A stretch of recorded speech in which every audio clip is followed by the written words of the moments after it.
Students, Kabir Joshi sir. आणि आज आपण 10thचा सगळ्यात महत्त्वाचा आणि सगळ्यात इझी चॅप्टर शिकणार आहे, ज्याचं नाव आहे ट्रिग्नोमेट्री. हा ट्रिग्नोमेट्री शब्द आधी तयार कसा झाला याच्याबद्दल आपण डिस्कशन करू. तर हा शब्द जो बनला आहे ट्रिग्नोमेट्री, हा जो वर्ड तयार झाला आहे, हा वर्ड तयार झाला आहे दोन शब्दांपासून. किती शब्दांपासून? दोन शब्दांपासून. एक ट्रिग्नॉन आणि दुसरा जो वर्ड आहे तो आहे मेट्रॉन. जर याला आपण ट्रान्सलेट केलं आपण याला आपल्या लँग्वेज मध्ये, तर ट्रिग्नोमेट्रीला म्हटलं जाते त्रिकोणमिती. काय म्हणतात याला? त्रिकोणमिती. त्रिकोण म्हणजे आपल्याला माहिती आहे ट्रायंगल, आणि मिती म्हणजे मेजरमेंट. त्रिकोण म्हणजे ट्रायंगल आणि मिती म्हणजे मेजरमेंट, बरोबर. तर ट्रिग्नॉनचा अर्थ झाला ट्रायंगल, ट्रिग्नॉनचा अर्थ झाला ट्रायंगल आणि मेट्रॉनचा अर्थ झाला मेजरमेंट. सो ट्रायंगलची मेजरमेंट करणे म्हणजे ट्रिग्नोमेट्री. हा सिंपल चॅप्टर आपल्याला या 10th मध्ये सगळ्यात इझी आणि सिंपल चॅप्टर आहे, बरोबर. याची स्टार्ट जर आपण पुढे केली तर ट्रायंगल जर आपण शिकला तर सर्वात पहिल्यांदा आपल्याला समजलं पाहिजे की हा जो ट्रिग्नोमेट्री चॅप्टर आहे तो आपल्याला ट्रिग्नोमेट्री कुठल्या प्रकारच्या ट्रायंगल मध्ये यूज करता येईल. कारण मुलांना ट्रिग्नोमेट्रीचे फॉर्म्युलेज तर लर्न असतात, पण हा ट्रिग्नोमेट्री जो चॅप्टर आहे तो कुठल्या प्रकारच्या ट्रायंगल मध्ये लर्न करायचा आहे किंवा शिकायचा आहे यासाठी आपल्याला आधी समजणं गरजेचं आहे. तर ट्रिग्नोमेट्री ही अप्लाय केली जाते, ट्रिग्नोमेट्री अप्लाय केली जाते फक्त राईट अँगल ट्रायंगल मध्ये. कुठल्या ट्रायंगल मध्ये अप्लाय केली जाते? राईट अँगल ट्रायंगल मध्ये. बाकी इतर ट्रायंगल मध्ये ट्रिग्नोमेट्री आपण शिकत नाही. सगळ्यात महत्त्वाची गोष्ट आपल्याला एक समजली, ट्रिग्नोमेट्री म्हणजे मेजरमेंट ऑफ ट्रायंगल. दुसरी गोष्ट समजली, it is use only in right angle triangle. आता राईट अँगल ट्रायंगल बद्दल जर आपण डिस्कशन केलं, so it is having one angle right and these two angles having sum as 90 degree. So हे दोघं झाले acute angle आणि हा झाला 90 डिग्रीचा. आता acute angle triangle, right angle triangle आणि obtuse angle triangle पैकी हा कोणता ट्रायंगल आहे? हा आहे right angle triangle. right angle triangle मध्ये आपल्याला जी right angle च्या अपोजिट वाली साइड असते आपण त्याला म्हणतो हायपोटेनस. करेक्ट. हा झाला बेस आणि ही झाली हाईट, बरोबर. मग समजा मी एक कुठला पण एक ट्रायंगल जर इथे एक अँगल, कुठला पण एक अँगल जर मी घेतला आणि याला नाव दिलं थीटा. या दोघांपैकी मी कुठला पण एक अँगल घेतला आणि मी याला नाव दिलं नेम इट ॲज थीटा, बरोबर. मग आता या थीटाच्या अपोजिट वाली जी साइड असते, this is the opposite side, oppo म्हणू आपण याला. This is the adjacent side, adjacent side, and this is hypotenuse. What is hypotenuse? Opposite side of right angle is known as hypotenuse. Correct. So आता याच्यामध्ये बघा एक example सांगतो तुम्हाला. जर हा पॉइंट आपण थोडासा दूर केला, जर या पॉइंटचं लोकेशन मी काय केलं, दूर केलं, तर काय फरक पडेल? तर दोन गोष्टीवरती फरक पडेल. एक तर हे BC जे डिस्टन्स आहे हे BC डिस्टन्स वाढेल. दुसरं हे जे डिस्टन्स आहे AB हे डिस्टन्स कमी होईल. जसं जसं तुम्ही जवळ जवळ येताय, समजा हा पॉइंट मी इथं घेतला, समजा हा पॉइंट मी इथं घेतला आणि समजा इथे, याच्यामध्ये काय फरक आहे? याच्यामध्ये सगळ्यात बेसिक फरक हा आहे की जर मी पॉइंट जितका दूर घेऊन जातोय, when I am moving away from the point B, this distance is reducing and this distance is increasing. And when I am coming closer, this distance is reducing and this distance is increasing. आता याचा अर्थ काय समजला? याचा अर्थ समजला की हा जो थीटा आहे हा कमी जास्त होण्यामुळे या दोन साइड वरती फरक पडतो.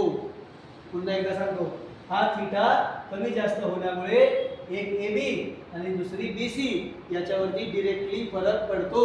आणि हा फरक, to study this difference, to study this ratio is known as trigonometry. म्हणजे आपल्याकडे साइड किती आहे? AB, BC आणि AC. करेक्ट. मग मी काय केलं, आता मी या तिघांचे रेशो घ्यायला सुरुवात केली. पहिला रेशो घेतला AB अपॉन AC, दुसरा रेशो घेतला BC अपॉन AC, तिसरा रेशो घेतला AB अपॉन BC, बरोबर.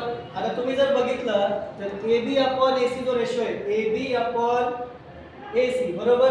आता AB कोण आहे बघा, तर या थीटासाठी AB म्हणजे त्याची ऑपोजिट साइड आहे. AB कोण आहे त्याची ऑपोजिट साइड, बरोबर. आणि AC कोण आहे त्याची हायपोटेनस. त्याच्यानंतर BC जर पाहिलं तर BC त्याच्या ऍडजसंट साइड आणि AC कोण आहे त्याची हायपोटेनस. AB कोण आहे AB त्याची ऑपोजिट साइड आणि BC त्याची ऍडजसंट साइड. अशा प्रकारे किती रेशो तयार केले तर आपण तयार केले 1 2 आणि 3 रेशो. सर हे तुम्ही रेशो का लिहिले याची काय गरज आहे तर आपण जेव्हा ट्रिग्नोमेट्री बद्दल बोलतो तेव्हा आपण बोलतो ट्रिग्नोमेट्रिक रेशोज. आपण काय बोलतो trigonometric ratio. So what is ratio. Ratio म्हणजे दोन क्वांटिटी असल्या पाहिजे ज्याच्यावरती एक न्यूमरेटर असला पाहिजे एक डिनॉमिनेटर असला पाहिजे. न्यूमरेटरला एक साइड असली पाहिजे आणि डिनॉमिनेटरला एक साइड असली पाहिजे. आता तुम्ही जर पाहिलं तर या रेशो मध्ये न्यूमरेटरला एक साइड आहे डिनॉमिनेटरला एक साइड आहे, याला म्हणायचं रेशो. सो अशा प्रकारचे आपल्याकडे ट्रिग्नोमेट्रीचे टोटल 6 रेशो तयार होतात. किती रेशो तयार होतात 6. कसे कसे AB upon AC, BC upon AC, AB upon BC. तुम्ही जर याला उलट केलं AC upon AB, AC upon BC आणि BC अपॉन AB असे टोटल किती तयार झाले 6. भरपूर मुलांना हा प्रश्न पडतो की सर 6च रेशो का होतात. तर याचं सगळ्यात महत्त्वाचं रिझन आहे जर आपल्याला ट्रायंगल मध्ये 3 साइड दिलेल्या असतील तर आपण त्याचे मॅक्सिमम 6 रेशो घेऊ शकतो. याच्यापेक्षा जास्त रेशो तुम्ही तयार करू शकत नाही आणि म्हणून ट्रिग्नोमेट्रीचे टोटल किती रेशो तयार झाले हे 3 आणि याचे उलटे 3 असे टोटल झाले 6. क्लियर. पुढे आता सर मग याची नावं काय आहेत सर आम्हाला यांची नावं पाहिजे. बघा नावं काय काय देऊ शकतो आपण याला. पुन्हा एकदा मी डायग्राम काढतो. याला आपण थीटा म्हणू, याला म्हणू आपण ऑपोजिट साइड, याला म्हणू hypotenuse. This is hypotenuse and this is adjacent side. Correct. So this is theta. मग आता याचे नाव काय आहेत. नाव एकदम सिंपल आहे. Sine, cosine, tangent. बघा नाव लक्षात ठेवा. Sine, cosine, tangent. पुढचे 3 रेशो आहेत कोटँजंट, सिकंड, कोसिकंड. बघा डबल एकदा सांगतो. ट्रिग्नोमेट्रीचे आपल्याकडे किती रेशो तयार झाले. So there are total 6 trigonometric ratios. There are total 6 trigonometric ratios.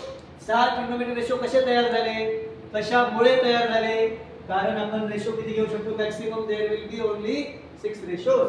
Correct. आता या साइनला काय म्हटलं जातं साइन सगळ्यांना माहिती आहे. आपण 9वी मध्ये हे थोडं थोडं शिकलेलं आहे. कोसाइनला म्हटलं जातं कॉस. करेक्ट. टँजंटला म्हटलं जातं टॅन. कोटँजंटला म्हटलं जातं कॉट.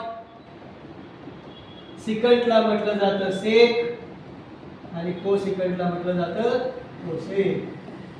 सो आपल्याकडे टोटल किती रेशो झाले. So there are total 6 trigonometric ratios. नाव काय काय sine, cos, tan, cot, sec, cosec. काय काय नाव बघा. Sine, cos, tan, cot, sec, cosec.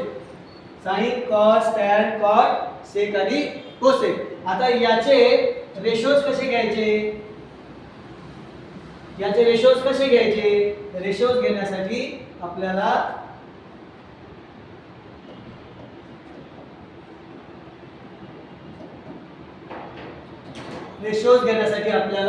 पुन्हा एकदा साइन थीटा चा जर आपण रेशो घेतला बघा आता याच्यामध्ये 2 गोष्टी आहेत. एक तर साइन कोण आहे ट्रिग्नोमेट्रीचा रेशो.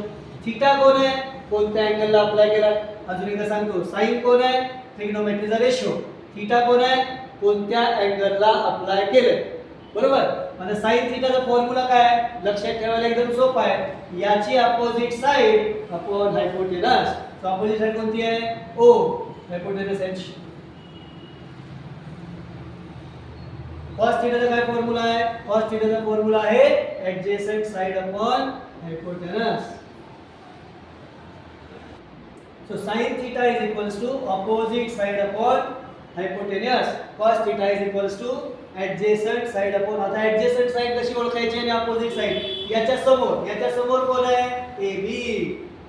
याच्या समोर कोण आहे AB आणि याची ऍडजस्टंट साइड कोण आहे?